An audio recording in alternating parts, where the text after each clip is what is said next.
ఇది ఒక interesting topic అనుకోవాలి. ఎందుకంటే 9 hours per day వర్క్ చేయాలి అనేది ఈ దేశంలో రావాలా అనేది పెద్ద క్వశ్చన్. 996 వర్క్ కల్చర్ దేశంలో రావాలా? అసలు ఉదయం 9 గంటల నుంచి 9 గంటల వరకు వారంలో 6 రోజులు పనిచేయాలా అంటే 12 hours a day straight.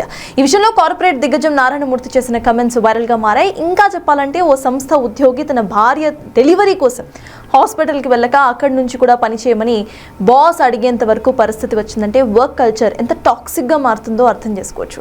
So దీని గురించి డిస్కస్ చేద్దాం. సార్, 996 వర్క్ కల్చర్ రావాల్సిన అవసరం ఉంది భారత్లో అంటూ కూడా అప్పుడు నారాయణమూర్తి చేసినప్పటి నుండి కామెంట్ చేసినప్పటి నుండి కొంతమంది ఆయనకి ఎస్ అని చెప్పిన వాళ్ళు ఉన్నారు and no it is toxic అని చెప్పిన వాళ్ళు కూడా ఉన్నారు. ఈ వర్క్ కల్చర్ టాక్సిసిటీని ఎలా చూస్తారు? అండ్ 996 వర్క్ కల్చర్ ఇక్కడ ఇండియాలో అసలు వర్కౌట్ అవుతుందా? అంటే నారాయణమూర్తి లాగా కంపెనీలో కనుక ప్రాఫిట్స్ కూడా షేర్ చేస్తే వర్కౌట్ అవుతుంది. నారాయణమూర్తి 996 10-7 కూడా పనిచేస్తాడు. సో ప్రాబ్లం ఏంటి? ఎందుకంటే ఆయనకు తన కంపెనీలో వచ్చేటువంటి కోట్లాది లాభాల్లో వాటా ఉంటుంది కదా. మరి ఉద్యోగులకు మీ లాభాల్లో వాటా ఇవ్వండి, వాళ్ళు కూడా యజమానులాగా 996 పనిచేస్తారు. సో యజమానులకేమో కోట్ల లాభాలకు కావాలి, కానీ ఉద్యోగులు మాత్రం యజమానులాగా పనిచేయాలండి. ఎట్లా పనిచేస్తారు? యజమానే వర్కరే కదా. వర్కర్ సాలరీకి పనిచేస్తున్నాడు, యజమాని ప్రాఫిట్ కొరకు పనిచేస్తున్నాడు.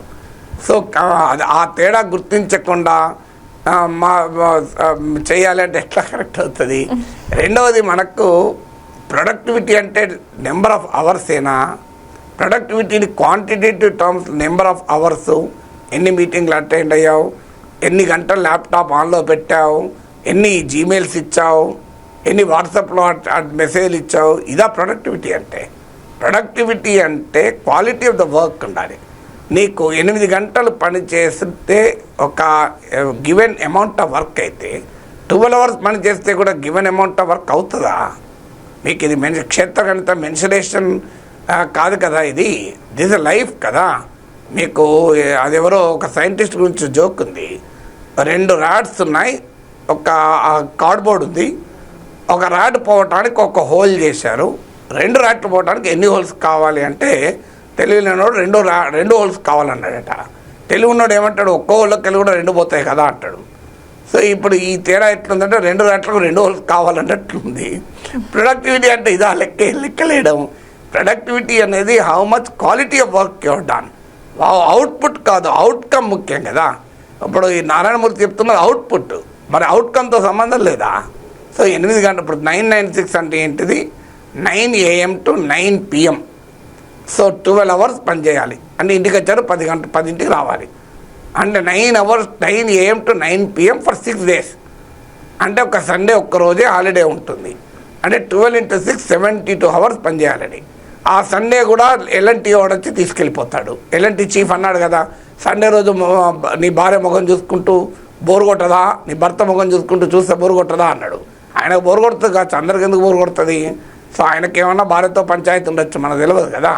ఎల్ఎన్టీ చీఫ్కు భార్యకు పడదేమో, అందువల్ల ఆయన భార్యను చూస్తే బోరు కొడుతుంది కావచ్చు. అందరికి అట్లా కాదు కదా.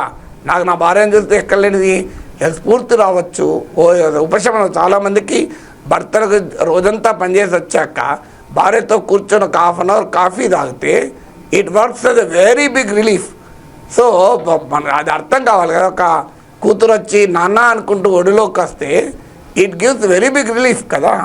సో ఏమంటే నారాయణమూర్తి వర్క్ లైఫ్ బ్యాలెన్స్ కాదు, మొదలు లైఫ్ ఉండాలి కదా అంటాడు. కానీ వర్క్ లైఫ్ బ్యాలెన్స్లో లైఫ్ ఉండడం ముఖ్యమే.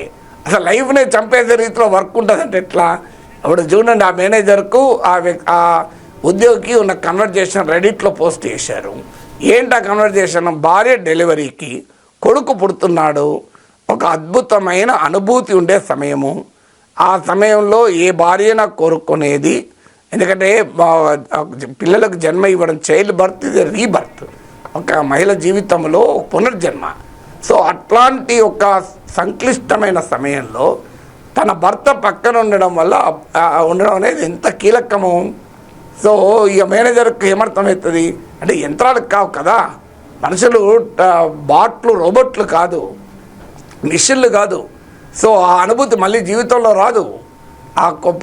నా కొడుకు పుట్టినప్పుడు మొదటి చైల్డ్ నా కూతురు రెండవ చైల్డ్, నాకు కొడుకు పుట్టినప్పుడు కూతురు పుట్టినప్పుడు ఆ అనుభూతి పొందినవాడిగా చెప్తున్నాను. ఆ సమయంలో భార్య పక్కన భర్త ఉండాలి ఖచ్చితంగా, ప్రపంచం మునిగినా ఉండాలి.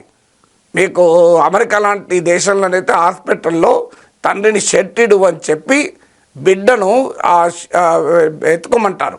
ఎందుకంటే నీకు ఆ గుండెలకు తగలాలి అని, తగిలినప్పుడు నీకు ఆ అనుభూతి తెలుస్తుంది అని.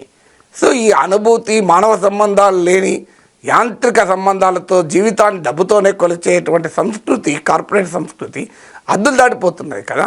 భార్య డెలివరీకి ఉంటే మీ అమ్మ నాన్న చూసుకోరా, నువ్వు వెళ్ళకపోయినా డెలివరీ అవుతారు కదా, నువ్వు హాస్పిటల్ నుంచి పనిచేయచ్చు కదా అంటే భార్య భయంకరమైన లేబర్ పెయిన్స్ అనుభవిస్తూ ల్యాప్టాప్లో కొట్టుకోవాలన్నా? ఏం అరాచకత్వం ఇది. ఇప్పుడు మొన్న 2 రోజుల క్రితం ఇంకోటి జరిగింది. అంకుల్ చనిపోయాడు, వాళ్ళ పెద్దనాన్న చనిపోయాడు. నన్ను మా పెద్దనాన్నే పెంచాడు, ఆయన చేతుల మీద పెరిగాను, ఆయన నాకు తండ్రి తర్వాత తండ్రి అంతటి వాడు, నాకు 2 రోజులు లీవ్ ఇవ్వండి అంటే మీటింగ్ అటెండ్ అయిపోవు అంటే ఇంట్లో కుటుంబంలో ఇంట్లో తన సొంత అంకుల్ చనిపోతే ఆ డెడ్ బాడీ ఉండగా ల్యాప్టాప్ పట్టుకొని మీటింగ్ అటెండ్ కమ్మట్టాడు. ఇంకా నయం చనిపోయిన అటెండ్ కమ్మని చెప్పలే. సో ఏం అరాచకత్వం ఇది. సో దీని ప్రొడక్టివిటీ అని చెప్పి, దీనివల్ల ఎకానమిక్ గ్రోత్ వస్తుందని చెప్పి ఒక థీరీ పెట్టి చెప్పడంలో అర్థం ఉందా? అంటే జీవితం అనేది కేవలం డబ్బే కాదు, డబ్బు జీవితానికి అవసరము, జీవితానికి డబ్బు అవసరం, కానీ డబ్బు కొరకు జీవించము. అందువల్ల మానవ సంబంధాలు ప్రొడక్టివిటీ పెరగాల్సిందే, స్కిల్ పెరగాల్సిందే, క్వాలిటీ ఆఫ్ వర్క్ నైపుణ్యం పెరగాల్సిందే, ఎఫిషియన్సీ పెరగాల్సిందే.